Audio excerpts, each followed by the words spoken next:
Good afternoon, everybody. I hope everybody's having a wonderful weekend this weekend. And guys, I hope you get your honeydew list done, and that way you can come in and enjoy your ball games later on, right? Yes, sir. I remember them honeydew lists. My goodness. But baby, I worked all week. I want time to sit down. Yeah, I remember.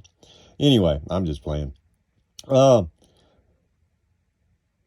This morning, I woke up thinking about this topic, and didn't understand why. I'm not married. I've been celibate and single now for 12 years, 13 years. And so I'm not longing for nobody. I'm not missing anybody. So why in the world did this topic come to my mind? Well, getting up and having morning coffee and everything, I pondered on it a little bit and even just tried to forget it, but it kept popping up in my mind. So I asked a question. Is it better to be married or single in the eyes of God? And so far, everybody, the ones that have participated, and thank you, is married. But it's not. It's being single. Now, there's reasons for it. Yes, it's talked about marriage is sacred, yes. But when we're talking about having a relationship with God and our Lord and Savior, He would rather us be like Him, Christ, and be single. Okay? It's not for everybody. I get it. I understand. It's difficult. I'll talk about this subject with people all the time. Okay? But let's get into the Word and see what the Word says. And we're in 1 Corinthians 7. Now, concerning the things which you wrote to me, it is good for a man not to touch a woman. Nevertheless, because of sexual immorality, let each man have his own wife, and let each woman have her own husband. For what reason? For sexual immorality. Not a command, not go get married and have, no. You get married to control your sexual immorality. That's what it means. So when Jesus is talking about in Matthew 19 about being celibate, he means that to be a disciple, true disciple. And remember, there's a difference between disciples and just regular members, okay? Discipleship is a lot different. So you got to kind of put discipleship away when you're talking about this. Because if you're going to be a disciple, then you need to be on the same track with God in one mind, in one heart, okay? And that's you have to be single. Now, I'm not saying that you can't serve God and be married. That's not what I said. I said being a disciple, there is a requirement that is meant to be fulfilled to be a disciple of Christ. Okay? And it takes a lot of dedication. All right. Let the husband render to his wife the affection due to her, and likewise also the wife to her husband. All right, so right there, that tells me that you're equally yoked to one another, and you're of one flesh with one another. So therefore, this happy wife, happy life is a bunch of baloney. Okay? It's an equal share. It's an equal thing. And if one's going off on the other, or if it's the man, then it's not a good relationship. Okay? That's not how it's supposed to be. That's not a godly relationship. That is a worldly relationship. You got to remember, you got to keep God and the world separate. All right. The wife does not have authority over her own body, but the husband does. And likewise, the husband does not have authority over his own body, but the wife does. So basically, you can't just go do what you want to do, because you're yoked with somebody as a union, as a couple, as a pair. And together, y'all should do everything in unison. You should always be part of each other. So, now is it saying that you can't you're controlling the woman is going to control. No, she can't control my body. All right. But if the control here is from the sexual control. All right. I should be able to have the same pleasures and give to my wife the same pleasures as my wife gives to me. That's what this marriage is about. That's that control. And if you have self-control, you don't need to be married. Okay? Do not despise one another except when consent for a time, that you may give yourselves to fasting and prayer and come together again, so that Satan does not tempt you because of your lack of self-control. See? It's self-control. And because of your lack of self-control, Satan can come in there and put them, pictures of pretty girls or pretty men in front of you. And, you see, you kind of get, he's tempting you, okay? You're watching TV and that love scene comes on. That's temptation, all right? That's temptation. And when we lust after those things of the world, then we lack the self-control that it takes to be a disciple of Christ. Okay? This is difficult, to be a disciple of Christ. For I wish, now let's look at this, but I say, all right. But I say this as a concession, not as a commandment. It's not a commandment. He's not telling you to get married. Okay? God is a jealous God. He'd rather have all your time and focus and dedication and not you focusing it on somewhere else. But he knows that men and women need each other and companions, and so therefore it's okay. Right? There's nothing wrong with it. As long as you are living for God, no matter which direction you're in, single or married, you still should always focus your attention on God. Even in your family and your marriage, it should be godly. For I wish that all men were even as I myself.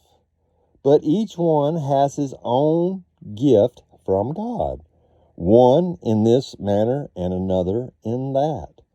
But I say to the unmarried, to the widows, it is good for them if they remain even as I am. But if they cannot exercise self-control, let them marry, for it is better to be married than to burn with passion. See? To be Christ-like, everybody that talks about you want to be Christians, okay, that's what Christianity is, right? To be Christ-like? Well, be Christ-like. Disciples, they were Christ-like. They remained single. I don't know. They may have married. I don't know. We don't know. I mean, there's a lot of years that goes by. But these men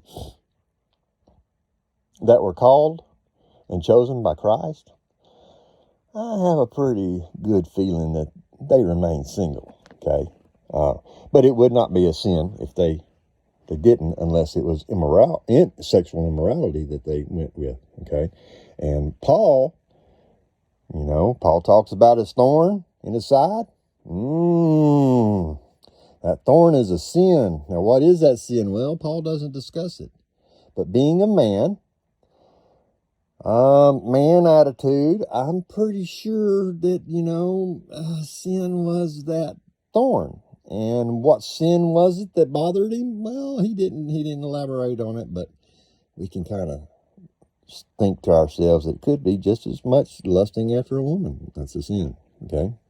Or it could be anger or hate. There could be a lot of reasons, okay?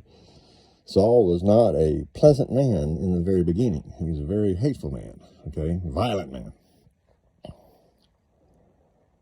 Now to the married I command you not, but the Lord.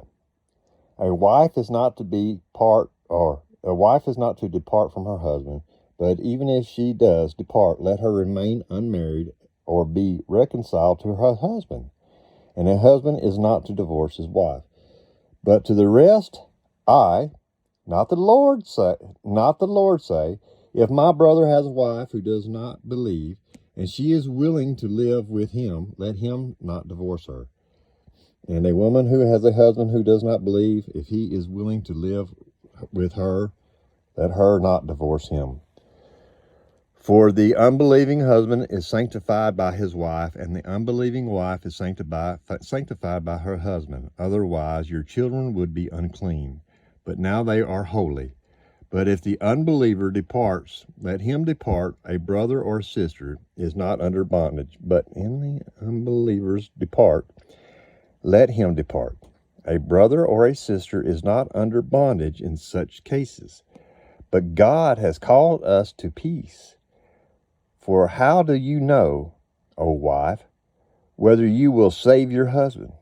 Or how do you know, O husband, whether you will save your wife? We don't. That's in God's hands, okay? That's in God's hands. God is a jealous God, and he would prefer that we remain single. Now, that's my honest opinion. Just like it's right here, okay? He's not talking about this is a commandment from the Lord. He's talking about what he's saying from his own self. That's what he's understanding. Okay, so a lot of this is not just God speaking and the Lord speaking and everything's written down verbatim. No, that ain't what this is about. Okay, everybody needs to relax on that. Our relationship comes with God. My relationship with God is not in this book. And anybody that'll tell me that their relationship with God wraps around this book, I have to question whether or not your relationship is of God.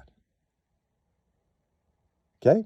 Our relationship is with God personally. He dwells, his spirit dwells in us.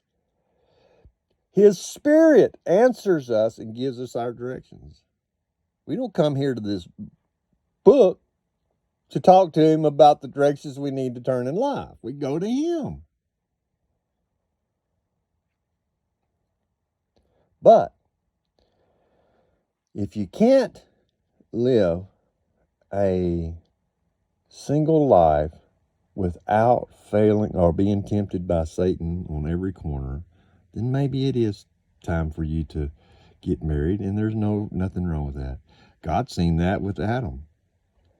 He's seen that Adam needed a helper, so he created Eve as a helper, not as a slave, not as a subservient slave, no, as a helper, a companion, godly. And these two were married under God with no certificate, no blood test, no license, no preacher, okay?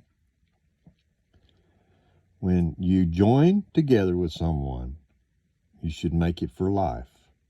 Unless, of course, there's she or he has cheated on you, then you have a reason for divorce. But other than that, you're supposed to stay married. But if you want to be Christ-like, be single. All right, I don't know why I thought about this one this morning, because this sure don't fit me in any direction whatsoever. But this was a word I came across that I needed to talk about this morning, so this is what I talked about. Anybody have any questions or would like to talk about this any further, please do so in the comments. I have been overwhelmed with comments, and it's hard to get to everybody at the same time, but I promise I will do my absolute best. And luckily enough for me, my subscribers are low, and that is a wonderful thing to me. I love that. Y'all don't know how much I love that fact that I've got what subscribers I have. That's all I need. That's way more than I was anticipating. I enjoy that. So thank you. Thank you. And again, any questions, talk to me. Be with them, Lord.